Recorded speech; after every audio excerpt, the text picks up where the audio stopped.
হরে Krishna everyone, কেমন আছো সবাই? আশা করছি সবাই খুব ভালো আছো। তো আজকে আমি চলে এসেছি তোমাদের সাথে রাধা অষ্টমী ব্লগ শেয়ার করব বলে। যদিও রাধা অষ্টমী চলে গেছে, কিছু ব্যস্ততার কারণে আমি ব্লগগুলো ঠিকঠাক দিতে পারছি না। তো আজকের ব্লগটা আমি ট্রেন থেকেই শুরু করছি, বাড়ি থেকে শুরু করার সময় পাইনি, প্রচণ্ড তাড়াহুড়োর মধ্যে বেরিয়ে এসেছি। ও হ্যাঁ, তোমাদেরকে তো বলাই হয়নি, আমি দুদিন আগে কাটোয়ায় এসেছি।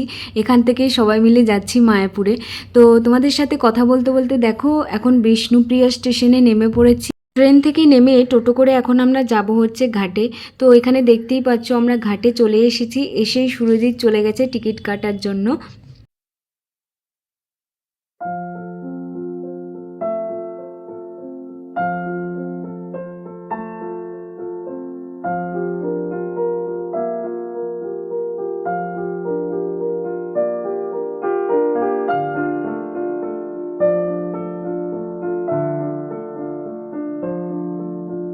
আর এখানে দেখো আমরা লঞ্চের জন্য অপেক্ষা করছি, আর এদিকে দেখো কি সুন্দর হাওয়া দিচ্ছে। আর গঙ্গার হাওয়া তো সবসময় মিষ্টি হয়, তাই না?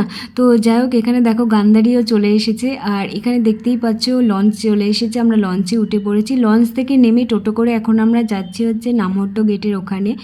তো টোটো থেকে নেমে এখন আমরা চলে এসেছি ইসবদানে। আর দেখো কি সুন্দর লাগছে, আর অনেক দিন পর এলাম আমি। তো যাই হোক, এখন চলো ভেতরে যাওয়া যাক।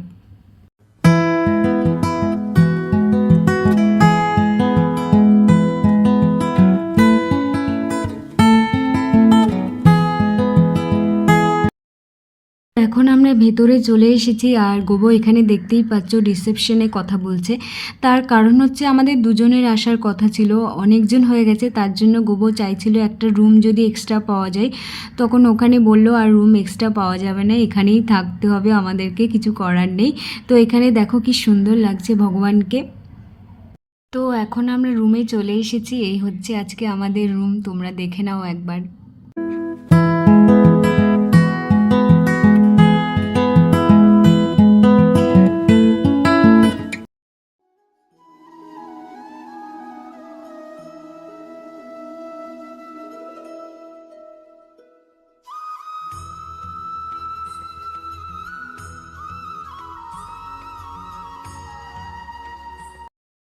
রুমে আসার সময় সিঙ্গারা কিনে নিয়ে এসেছিলাম মহাপ্রসাদ থেকে। আর এই দেখো এখানে গান্ধারী ভিডিও করছে সিঙ্গারার ওপর সস দিয়ে। ব্রেকফাস্ট করার পর কিছুক্ষণ রেস্ট নিচ্ছিলাম, তখন গোবো ফোন করলো, বংশীভবনের রুম আছে, তোমরা কি নেবে?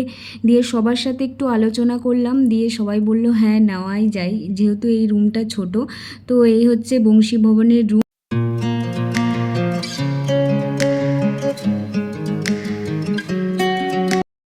তো এখানে দেখতেই পাচ্ছ রাজভোগ চলে এসেছে, আমরা পঞ্চতত্ত্বের রাজভোগ বুক করেছিলাম অজয়কে দিয়ে। তো এখানে দেখতেই পাচ্ছ কত প্রসাদ, এখানে দেখো সবাই মিলে প্রসাদ পাওয়ার জন্য বসে পড়েছে, আমি ভিডিও করছিলাম, দেখতেই পাচ্ছ কত আইটেম। আর এদিকে দেখো অজয় আর বিশাখা চলে এসেছে। গোবো, তুলসী, সুরজিৎ সবার খাওয়া দাওয়া হয়ে গেছে, এখন বিশাখা আমি বসেছি, মা একটা একটা করে আইটেম দিচ্ছিল, সব কটাই এত টেস্টি ছিল যে কি বলবো তোমাদের। এখন সন্ধ্যে 7টা মতো বাজছে, সবাই রেডি হয়ে মন্দিরে চলে এসেছে, যেহেতু আজকে অধিবাস তার জন্য ওই পাশটা প্রচণ্ড ভিড় হয়ে গেছে। তো কিছুক্ষণ অধিবাস দেখার পর এখানে দেখো গোবো আমাদের সবার জন্য অধিবাসে প্রসাদ নিয়ে এসেছে। প্রসাদটা পাওয়ার পর এখন আমরা চলে এসেছি সান্তাস পিজারিয়াতে। তো আমরা দেখছিলাম কি পিৎজা অর্ডার করা যায়, আর আলোচনা করছিলাম কোনটা বেশি টেস্টি। আর ওইদিকে দেখো অপর্ণা চলে গেছে ভিডিও করার জন্য। তো এখানে দেখতেই পাচ্ছ আমাদের পিৎজা চলে এসেছে, এটা হচ্ছে মার্গারিটা পিৎজা।